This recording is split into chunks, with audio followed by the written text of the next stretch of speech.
Hi, I'm Jeff Pfeiffer. And I'm his daughter, Rachel Tretton, and together we own multiple businesses. People often ask, how did you acquire so many businesses and what's it like to run so many businesses? So we have created this podcast, the Uncommon Success Podcast, where we talk about our businesses and just the daily life of living together. And we hope you enjoy the podcast, and it involves humor and design and entrepreneurship and how to run businesses successfully. We hope you enjoy the podcast. Welcome back to the Uncommon Success Podcast, where Dad and I talk about our businesses and life in general. Today's podcast is probably going to be one of the hardest ones we've ever done. We're going to be talking about selling a business. And for me, it's hard because this business that we are selling is something that is really near and dear to my heart. So we are going to talk about why we're selling a business, what business it is, and the process of grieving the loss of a business. Not the loss. I look at it as a loss, but I guess it's, we'll get into it. We'll get into it. What business are we selling? We're selling North Wynd Stable. That's our ranch, our horse ranch, 95-acre horse ranch. And we just need to move on. Yeah. We've owned about a dozen businesses in our lives, and this is one. In fact, it's the last one we purchased. We've only had it for 4 years. Yeah. And that's probably the shortest we've had a business. I'm not sure. But no, it's not. You had the zoo ice cream parlor for 2. But anyway. So we're looking to sell it, and it's bittersweet. So bittersweet. We have spent 4 years plus, just over 4 years, fixing it up and making it really, really nice. It is so beautiful. We just finished putting up all new fencing on the whole property. All of the fields have horses in them now.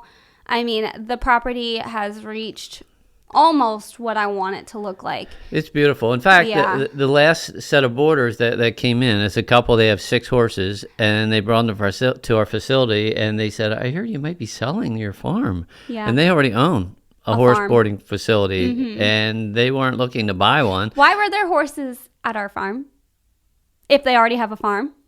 Oh. Yeah, we got to tell the story. The same reason I'm wearing my shirt. Oh, yeah. Their horses they said their horses need a vacation.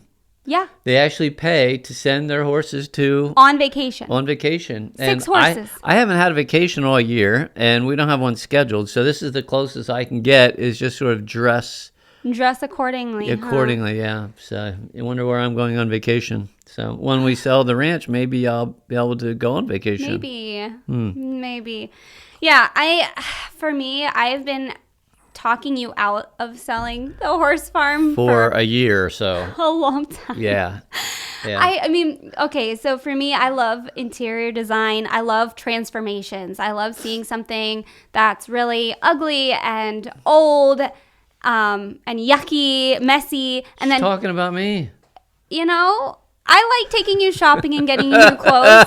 Yes, I do. I can use a little fixing up. I mean, your shirt is not really approved by me. Okay. But there's a story behind your shirt. We'll get there. But yeah, we took that farm, and for me, that the horse farm was one of the first.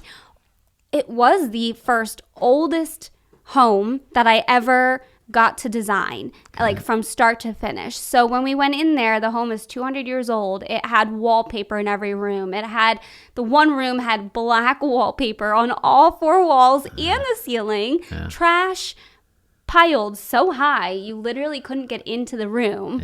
I mean, that transformation was huge, even just like ripping down the wallpaper, getting some paint. And then when we finally decided, hey, we're going to do an Airbnb here, and then getting to get random furniture and somehow make it cohesive. It was a challenge, and I loved doing it. And so for me to let that go is like a piece of me, you know, it's really bittersweet, but selling it is definitely, it's time. Well, what you did to the Airbnb is really, to the house, and turning it into an Airbnb is really a selling point for it. Oh, yeah. I mean, people, when this couple who have already made an offer. We have an offer, guys. They walked in and they said, wow, this is really nice. And I said, well, my daughter, she does all the designing. And so, yeah. If they want to remodel the bathrooms and demo them, yeah, that'd be fine. I would love to be their designer. They don't even need to pay me. So I love design so much. I would literally do it for free. Okay. Like, that is just my passion. I understand. Obviously, you need to make an income, so it's not, sustainable long term. But anyway, it reached a point for me where I stopped talking you out of it when I realized I was out on a date with my husband, and I was texting some staff, and he said, "Hey, can you put your phone away? Like, let's just be us." And I said, "Yeah, of course, but it's just one quick text. I'll get this one quick text and I'll be done." And so I put it away, and then my phone went off again.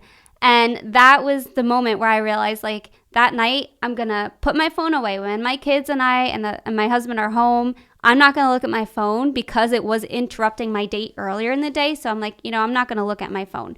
So when I went to bed and woke up in the morning, I had 16 text messages from staff from 4 p.m. to 12 p.m. And that would have been a bunch of, "Hey, let me just one quick text, one quick moment."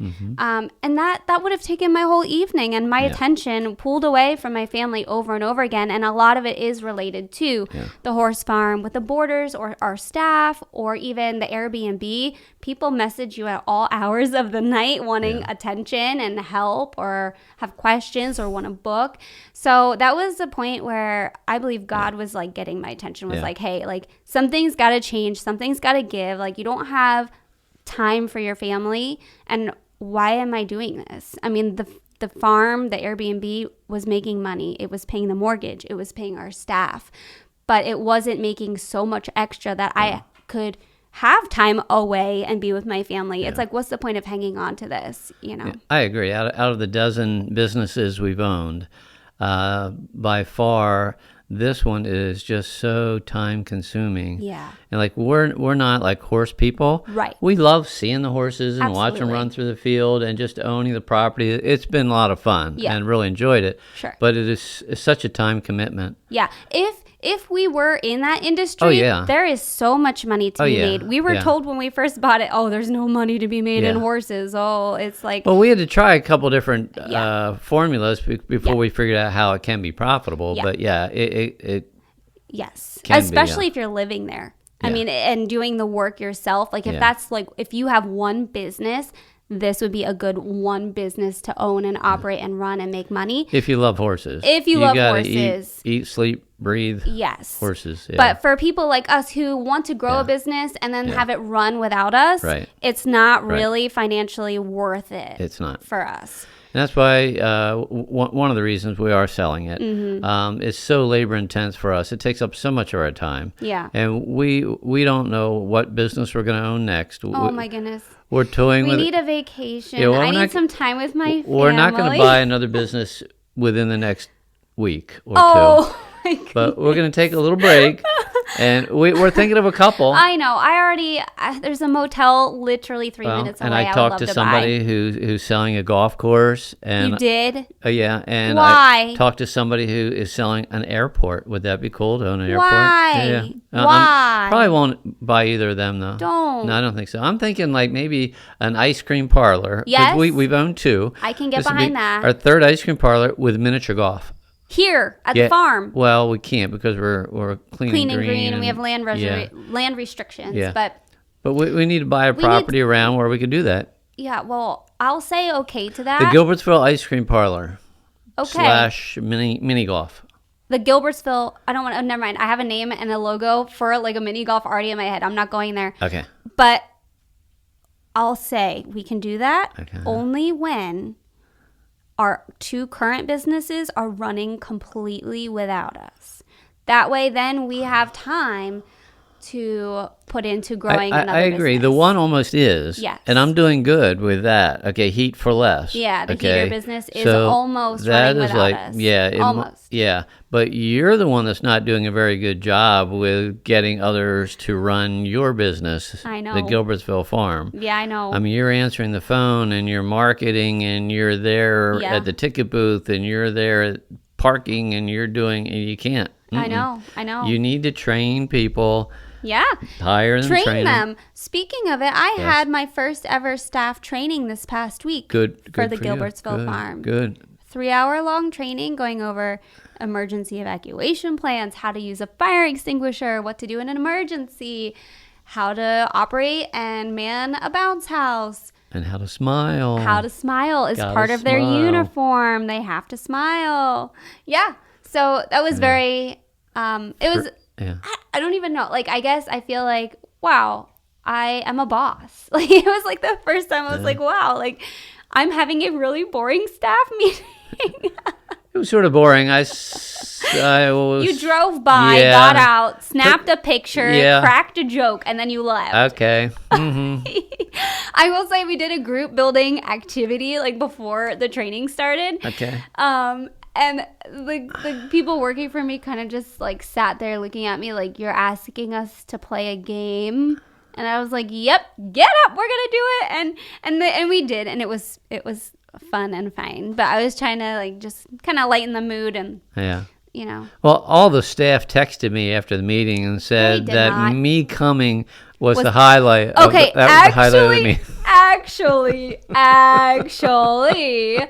2 of our staff go to our church, and they're young. They're like 13 years old. Yeah. And the mom came up to me at church and said, oh, my daughter just thought it was so funny how your dad came up in the middle of the training, and he looks at the new staff member, who's also 13 and goes to our church, and says, oh, I see you're new. You're friends with her? And it's a boy. And he goes, yeah. And my dad says, huh, well, you better be just as good of a worker as she is. And he's like, kind of like smiling awkwardly because he's new and doesn't know my dad. He's first meeting my dad. And my dad goes, well, you're definitely not as pretty as she is.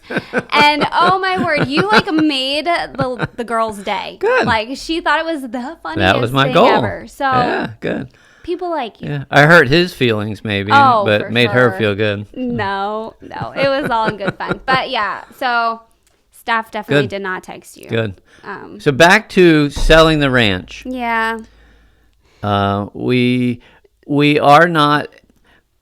We have not accepted the offer we've received. Correct. But we've received the offer. Okay. Officially, yes. Yes. With a Paperwork check and so on. Check. Yeah. So it actually just goes live on the MLS listing. Today. Yeah. Yeah. So and this offer was not even generated from the MLS or from our realtor. So the people who had the 6 horses, that's what I was saying. On vacation, they came to see the facility, and they said this is so awesome that this ranch is just really incredible. And they've owned a couple horse facilities already. I didn't know that, and I learned that this morning. Okay. And so she went and called a horse person that she knows. Okay. Apparently an attorney, and wanted them to buy it. Oh. And then they said, how was it? She couldn't talk him into buying it. The wife couldn't talk the husband into it. And then she had somebody else she talked to. Yeah. She said, you need to go buy it. Uh-huh. Now it turned out that her husband are buying it potentially. So okay, stop saying what I'm going to say. Okay. Well, yeah. So we're gonna wait and see the MLS. So the realtor, our realtor said that she shared with their staff at their real estate firm, and the feedback is that it could bring as much as $2 million. I think we should talk about that real quick. People are haters against people with a lot of money. It just has come up in like conversation with me and some friends, and certain people are like, oh, they have so much money. And I'm like, not they as in you and I, like, but like some people have this like feeling towards people with money, and I think that it's really like honorable and like a really cool thing for people who have a lot of money, because most likely for those, I'm speaking to those who actually like work for it. Understand. Like when you work hard for something, right, and you build a business and you're actually successful and you do have money, that is such a cool thing. And that's what you and I are hoping to achieve one day. Yeah. Yes, like selling this one business is going to bring in at least $1.5 million, if not $2 million. Yeah. But between our other businesses, we do have investors. So some of that's going to pay off the investors. We're not pocketing all that. There's still a mortgage on the farm. So we're going to pay that off. Right. But like you and I, like our hope and our dream for our lives and for our businesses is to make money so that we can be a blessing and give some of that away to people. And it's not a bad thing to have a lot of money. Well, and I grew up in a very poor situation. Yeah. So I didn't inherit anything. Right. Your mom didn't. My wife didn't inherit anything either. We both worked really hard. Right. I mean, there were weeks we worked 80, 100. I remember at least 100 hours a week, and you know, and so I'm tired of it. Yeah. Tired of it. But you work hard to get I was chuckling earlier when you said something about people are sort of jealous when you have money and so on. Yeah. Is it still the number one performing video that we put out? Oh, do we have to go there? Was our viral video on Facebook over 800,000 views? That was what that video made us monetized on social media. And that was about the ranch, at the ranch, and you were there, and you said something. Yes. And you said the vast majority of feedback that you've gotten comments was negative. Oh, so like negative. You inherited it, and you're a brat, and you're a rich brat, and you don't deserve it. And so the video, in a quick synopsis, was I was standing inside the indoor arena, then I started walking down the aisles in the stalls. Yeah. And I just said that our trainer, we had to let her go because there was major issues with the trainer that we had at the time, and that I was taking over, like managing and overseeing it, not the daily operations of the horse care, because I mentioned in the video that I don't own a horse. My dad doesn't own a horse, but yet we own this horse facility, so we leave the horse care to those who actually have the experience with horses. Right. And I was just like, the managing part for me was, hey, I'm going to give some tours. I'm going to meet people, try to get horses in, oversee the financials, and make sure that it's being run properly. We have staff taking care of it. And we were, at the time, not going to use the stalls. It was just going to be strictly field board. And to this day, that's pretty much how it's being run, and it's very successful. Right. And we have used the stalls if horses are sick and they need a stall. It's a great amenity. Yep. It's been working beautifully for us. But there were so many people that commented on that video saying, people like you who don't have horses and a ton of money should never own a facility because you're making it go to waste. And, oh, you're just living off daddy's money. You're so, privileged or whatever. And they have no idea. They're literally making assumptions off of a 60-second clip where they do not have all the information. Yeah.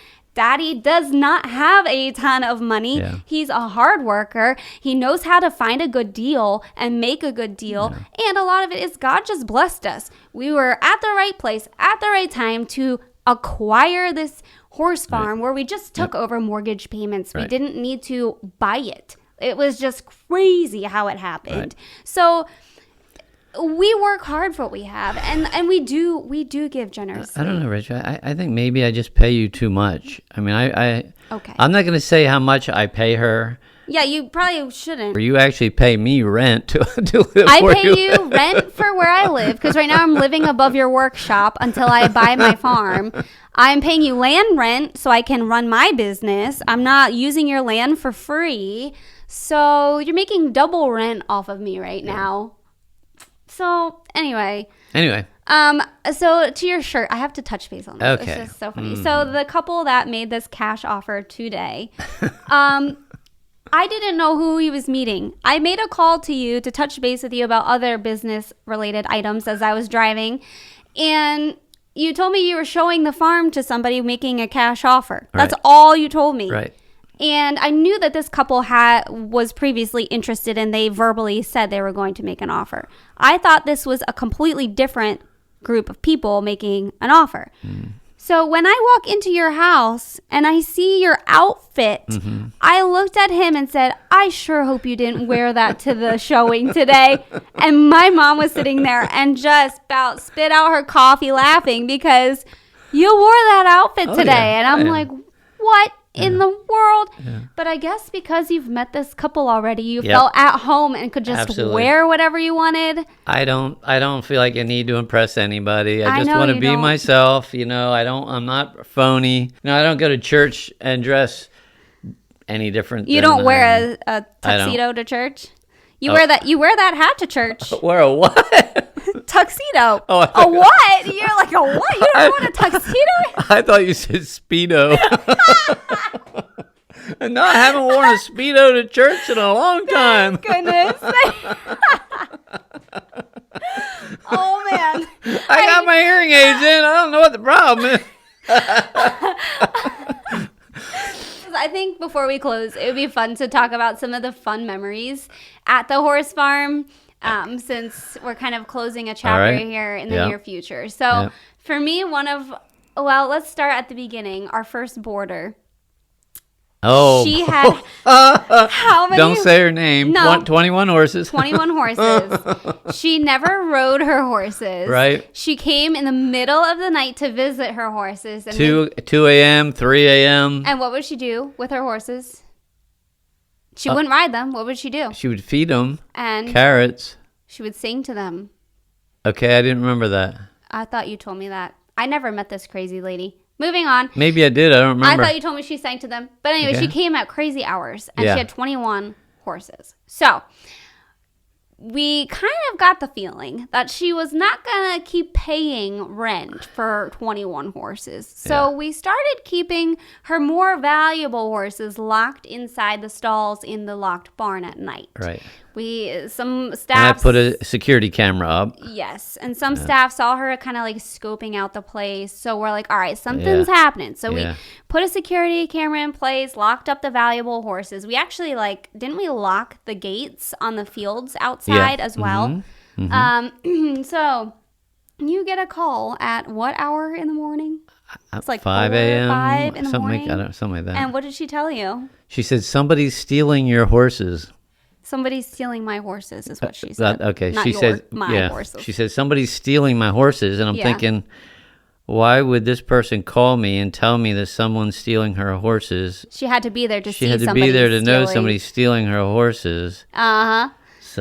So anyway, did you get out of bed to go find out what was going on? I eventually did, yeah. At what hour? I don't remember. 7, 8? Yeah. You didn't get up right away. No, I didn't get up right away, no. I'm one of those guys, just sort of chill. You're like, it'll all work out. Okay. It'll all work out. Now, if it was I will preface, okay, so our current boarders, if somebody called. Sure. We would take care of it, but we knew something was up. Yeah, this person was on drugs. I think I'm safe in saying that. They were on drugs. So, no, if there was an issue with our boarders or their horses, I would be there in a flash. Yeah, but I'm just trying to, fill in the details here. So you knew there was, something. Something's not right, Yeah, but it wasn't, urgent where you had to go tend to it. So that morning, we find that she was the one who was there. She actually tore part of the fence down, Yes. Tore it down. Ripped it down. Yeah. Because the fence was locked. So she's like, I'm just going to rip down your fence. Yeah. So when I got there and saw that the fence was down, her horses were gone, with the exceptions of the ones that were in the stable. Right. Because we locked them in there. Mm-hmm. So she came back during the day to get them. Mm-hmm. And she called the police. Yep. Because I said to her, well, she comes up. Now we know it's a woman. I wasn't going to. I gave that away. It doesn't matter. Okay. So she came up to me and got right in my face. Yes. And she said, you got to let my horses out now. And I said, you owe me for 1 month rent. You didn't pay for last month's rent. Which was $6,000. It was a lot, yeah. And she said, well, I don't have to pay you. I'm not going to pay you. I said, you have to pay me. Yeah. And our contract states, it clearly states, if you don't pay, the horse is our possession until you pay back. And we had probably I don't know, 4 or 6 of our boarders were there when all this was going down, and they knew a little bit about the situation. Yeah. And this woman sort of got in my face, and I got in her face, which is crazy. I didn't. And witness. I said, "Man, don't ever do that to me." I said, "You get out of here now. Get out of my barn now. You're not allowed here." And then she started walking. And then she would stop, and I followed her the whole way. I said, "Get out. Keep going." Yeah.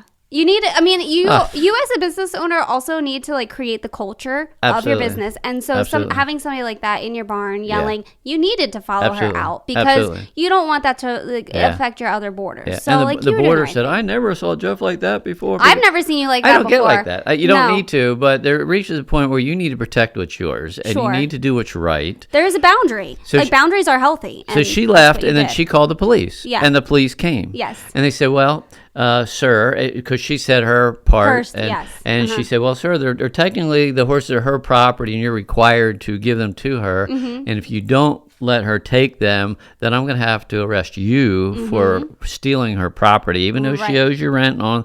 And I said, officer, I'm just not going to do it. Just not going to do it. That is just crazy. I said, sorry, officer, until she pays me, I'm not going to let her horses out of here. And he didn't want to arrest you. He said, come here, sir, let me talk to you. Because you stood your ground, so he had to hear you out then. He pulled me aside.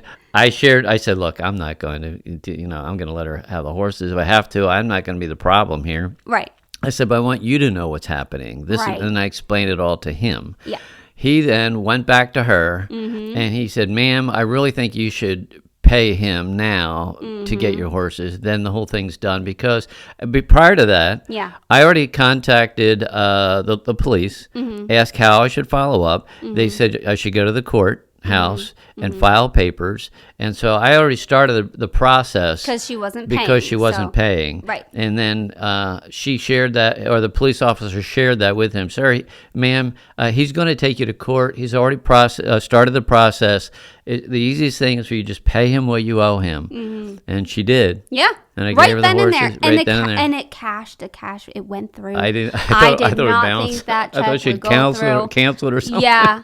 Yeah. Then we had the owl that was lost. Yep. Somebody shows owls, and it flew away at one of the shows, ended up in our barn. Yeah. And one of our boarders found it. Yeah, he was like a local celebrity, this owl. Yeah. Like thousands of people. It was on television. Oh, yeah. In newspapers. And he happened to call our barn home for a little while. Yeah, and that was cool. Uh-huh. Yeah. I think of the horse. We called him Houdini. That wasn't his real name. He was the smartest horse. He figured out how to get out of his stall at night. Yeah. And then he came really clever, and he let out his buddy. And literally, he let himself out. Then he lets his buddy out. And some of the staff were painting things, and they stepped in the wet paint, and painted a little bit in the barn. And when the staff came in the morning, all the horses were in the aisle. All of them? Not all of them, but a few of them. He let out more than one? 3 of them. I don't know how many there were. Oh, wow. Yeah. Well, that was really crazy. I think my favorite would be the barn party. Oh, yeah. So we did a barn party, and I told the trainer at that time that if you fill all the stalls, that I will ride a horse, because I had never ridden a horse before. Yeah, this was the first trainer that we ever had. Yeah. This was like our first attempt at making this a successful business. Yeah. She was young and new to the industry as well, so it was a really good partnership. Yes. And so she filled all the stalls. She was great at getting customers to bring the horse in. And so... rode the horse. You rode a horse, first time, and then that developed into a whole thing. So actually, a whole TV. We did a catered meal for all the staff and their families. And then in the evening, my favorite part, we had the hoedown in the barn over at this farm. That was cool. But it evolved so much that we filmed our pilot episode. The reason we're even on a podcast today is because of that barn party. Yeah, that was our first pilot. We want to be like what do you call it? Like an influencer, I guess you could say. Like our hope at the time was that we would get picked up by a TV network, and we would be kind of like Duck Dynasty and just a family-friendly, funny show. We have multiple businesses. We work well together. Just a positive show on TV. So we worked with a local college who has a production team. They came. They filmed the whole thing. We did the whole thing in one day, which was insane. Yeah. But it was fun. It was so fun. It gave us a little taste of like, would we enjoy doing this on a full-time basis? And now here we are 2 years later, and maybe 3 years later, I think. And we have a podcast. We're currently making content on social media. We're by no means like super famous on social media at the time. Well, I am. Yeah, I am. Everybody loves you. Okay. Yeah, I just want to... But I mean, it was a starting point for us. And so now we're like, we want to pursue this on a full-time basis. If we get picked up by a TV network, that would be awesome. We have two main objectives. Hello, Magnolia Network. We have two, that would be good. We have two main objectives. Okay. Yes. One is we want wholesome, family, fun, and funny material. Yes. Okay, Duck Dynasty is a great role model for that. Absolutely. What they did was terrific. They paved the way for us. And we just need more of that. Absolutely. And we, with our 3 businesses and the content, and we just got so much stuff going on. But we don't have a lot of time. But that's why that's one of the reasons we're selling the ranch. Yeah. Is we want time to pursue this more professionally. And then the other business, we are now we are sourcing out the fulfillment for Heat for Less. For Heat for Less. So we don't have to touch the heaters. Yeah, we don't need to be involved with that hardly at all. And so once we get to that point, and once you get your staff trained and running the Gilbertsville farm, we'll have a lot of time available. I have 6 interns starting next week to help me run that business. All right. So I have that's in addition to the paid staff. So in addition to no excuses. All right. You need to be available. Got it. All right. Yeah. So was that like, I don't feel like you finished your point. I don't know which point. We were talking about like our purpose for filming. So like family friendly content is like our purpose. I felt like there was another. There is another. Yeah. The other is that we believe the Bible is true. Yeah. And that heaven and hell are real. Yeah. And everyone is going to die and live forever in one of those 2 places. Yeah. And we care about people. Yeah. And we care about where they're going to spend eternity.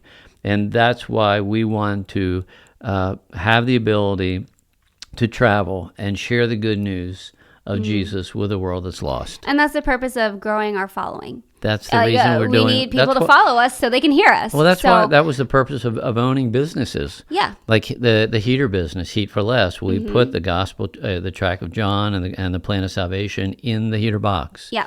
And so to the customers that order directly from us on the website and the phones, not through like if you buy them through a store, then we don't, because we think that would be a conflict of interest. Right. So but that's why we do what we do. And that business made the money that we could support our local church and missionaries. That's right.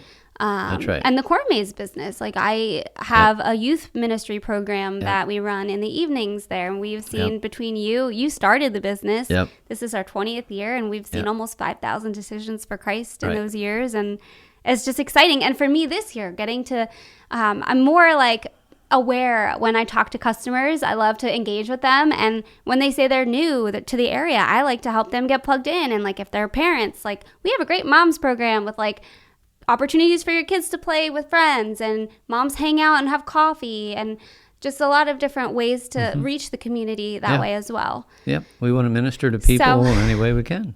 Yep. Yeah. So now we have a podcast. Yeah. All because of the barn party. Yeah. That was the stepping stone. And we're realizing as well that TV isn't necessarily it may not be the end for us. That may not be the end goal for us. Yes. Correct. Like there's a huge platform on. We have people now saying, when are you doing your next podcast, and when are you doing your next video? It is literally we walk every week. into a bank and they're watching this. Those tellers, hey guys, you're the best bank ever. Or go to the grocery store or wherever, and it's just sort of fun. It is fun. It's fun, yeah. It's fun. So we're enjoying it. So even though we're currently grieving, like I truly had to grieve the loss of a business. Like, wow, this is going to be the end. Like this is like not going to be our property anymore. My house where I live above the workshop, like I'm looking out over the horse pasture with the brand new fencing and the sunsets over the field. And like knowing that that's not ours anymore and we can't just go over there anytime we want is so sad.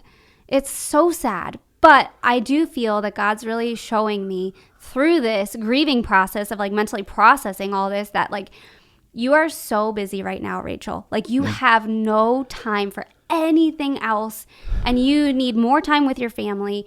Just let go of this good thing. It's a good thing. You've done a great thing. Like what we've done is great. You need to let go of this good thing, this successful business, so I can do something greater. So I can do something more. I love design, interior design. Maybe that would be pursuing that. Okay. I know I need to buy a farm at some point, and that house needs to be gutted. So like I need time to gut the house and renovate the house. And whatever our future plans are, like we can't do anything new or different until we let go of this business. I don't think we should live in the past. I mean, it was a great past. It was great owning it when we did, but I'm looking at new things that are going to happen. Yeah. And we got some really cool things. Oh, we have great things planned. I don't think that the future is going to be boring by any means. Not ready to retire yet. Oh, goodness. But I'm ready for a break. I'm ready to refocus priorities. Well, I want something that if we buy another business, I want it to be one that's not so labor intense for us. Yeah. One that we can hire people where they can run it. Yep. Like our other businesses. So. Yep. Yeah. Okay. Well, until the next podcast, we will. Aloha, all right? Aloha. We'll be on vacation. We'll see you then. See you in the next podcast. We hope that you've enjoyed listening to our podcast and that although Dad and I are ordinary people, we have had success, which is kind of uncommon, hence the name Uncommon Success Podcast. And hope you leave inspired to dream big dreams and to go after your dreams. I couldn't have said it any better myself. See you in the next podcast.